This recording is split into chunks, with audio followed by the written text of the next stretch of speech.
देखिए पीएम आवास के अंदर की तस्वीरें हैं। जो प्रदर्शनकारी पीएम आवास के अंदर घुस गए थे, अब ये तस्वीरें उनके सामने आनी शुरू हो चुकी हैं। कुछ वक्त पहले लूटपाट की तस्वीरें आपने देखी थी, जहां पीएम आवास से वो सामान लेकर बाहर निकल रहे थे। और अब ये देखिए पीएम आवास के अंदर ये सामने शेख मुजीबुर रहमान की तस्वीर आपको दिखाई पड़ रही है, और उसके पैरेलल आपको दिखाई पड़ रहा है कि जो प्रदर्शनकारी हैं वहां बिस्तर पर बैठे हुए हैं, और अंदर क्या अब डिस्क्रिपेंसी होनी शुरू हो चुकी है, ये आप देख रहे हैं।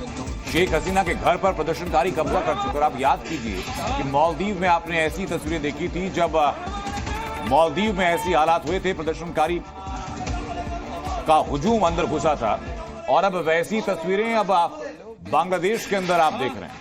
तो दोनों पड़ोसी देश भारत के, खासतौर पर बांग्लादेश और पाकिस्तान राजनीतिक रूप से कितना अस्थिर रहा है, पिछले 76 साल इसके गवाह रहे हैं। और आर्मी शासन किस हद तक पाकिस्तान को कंगाली के कगार पर ले गया है, ये चीज हम लोगों ने देखी है।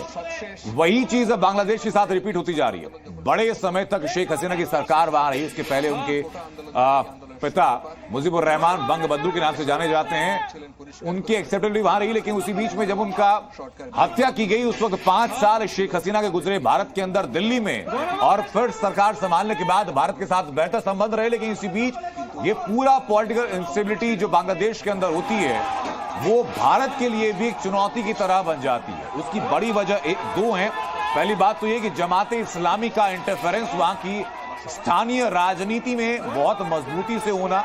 जमाते इस्लामी वो संगठन जो कि बांग्लादेश के अलग होने के वक्त मुक्ति वाहिनी के मुखालफत में था, पाकिस्तान के साथ था, और आज की तारीख में आईएसआई के द्वारा पूरी तरह संचालित होता है। दूसरी जो बड़ी पेशानी की खबर है वो ये है कि चीन एक बड़ा इन्वेस्टमेंट बांग्लादेश के अंदर लगातार कर रहा है।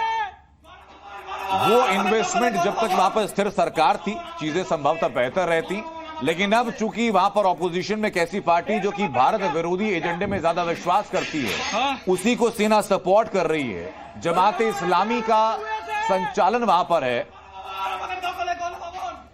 ऐसी परिस्थितियों में भारत के लिए दो तरफा मुश्किलें बढ़नी शुरू होने की संभावना है फिलहाल। लेकिन अब अपडेट ये सामने आ रहा है कि भारत स्थिति पर लगातार नजर बनाए हुए है। डीजी बीएसएफ दलजीत चौधरी वहां पहुंच चुके हैं।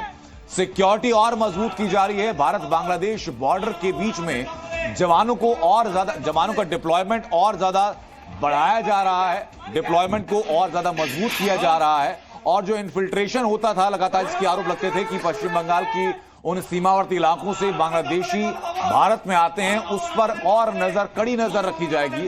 साथ ही साथ डेवलपमेंट शुरू हो चुका है कि पॉलिटिकली इन चीजों को कैसे बेहतर किया जाए।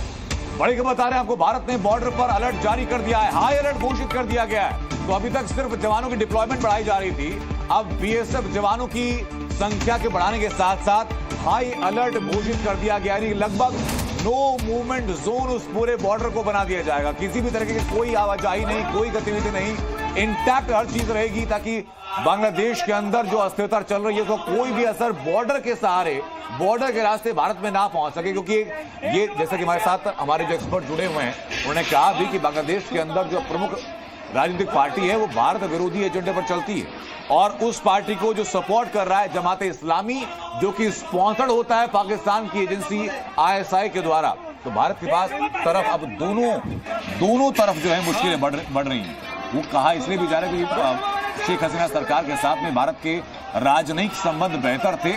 और ये अब जरा तस्वीर आप देखिए, पीएम आवास पर कब्जे की तस्वीरें आप देखिए। 20 लाख से ज्यादा लोग जब ढाका की सड़कों पर उतरे, उस वक्त की तस्वीर आपको दिखाई हम लोगों ने। और पिछले लगभग 1.5 महीने से जो बांग्लादेश के अंदर हो रहा है, आगजनी हो रही है, छात्रों के ऊपर सेना को बंदूकें खोलनी पड़ी हैं, फायरिंग हुई है, इसमें लोगों की जान गई है, सरकारी संपत्ति को तहस नहस किया गया। और उसके बाद आरक्षण को लेकर के मुख्य मुद्दा लगातार बनाया जा रहा था। लेकिन मुद्दा सिर्फ आरक्षण सीमित नहीं है, राजनीतिक अस्थिरता बड़ी सुनियोजित तरीके से वहां पर पैदा की गई।